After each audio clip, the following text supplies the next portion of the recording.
Ampere Magnus. இந்த வண்டியில் என்ன கம்ப்ளைண்ட் அப்படின்னு பார்த்தா ஹெட்லைட்டு, இண்டிகேட்டர், ஹாரன் எதுவுமே ஒர்க் ஆகலை. ஹெட்லைட் போட்டாலும் ஹெட்லைட்டு எதுவுமே ஒர்க் ஆகலை. ஹாரன் பார்த்திங்கன்னா ஹாரனுமே ஒர்க் ஆகலை. செக் பண்ணி பார்த்தா மல்டிமீட்டரில் ஹாரனுக்கான சப்ளையே வரல.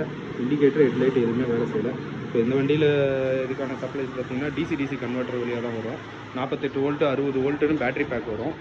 இதுக்கு அடியில் பார்த்திங்கன்னா கண்ட்ரோலரு இதுதான் வந்து வண்டியில் பேட்டரி பேக்கிலேருந்து வர மொத்த சப்ளையும் இந்த கண்ட்ரோலர் மூலிமா அனுப்பி வண்டியை மோட்டருக்கு அனுப்பி ரன் பண்ண வைக்கும். ஸோ இது வந்து டிசி கன்வெர்ட்டர் 48 வோல்ட்டு 12 வோல்ட்டுக்கு ஏற்ற மாதிரி இல்லை 60 வோல்ட்டு 12 வோல்ட்டுக்கு ஏற்ற மாதிரி கன்வெர்ட் பண்ணி கொடுக்கும்.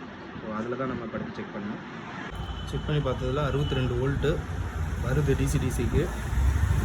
அவுட்புட் பார்த்திங்கன்னா 12 வோல்ட்டு எல்லோ கலர் லைனில் வரும், அது வரவே இல்லை. ஸோ நம்ம டிசி மாற்றினா ஹெட்லைட்டு, இண்டிகேட்ரு எல்லாமே ஒர்க் ஆகும். செக் பண்ணி பார்த்துடலாம்.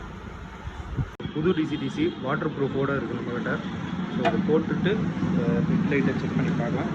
ஸோ ஹெட்லைட்லாம் பக்காவாக வேலை செய்யுது. ஐவியும் லோபி ரெண்டுமே ஒர்க் ஆகுது.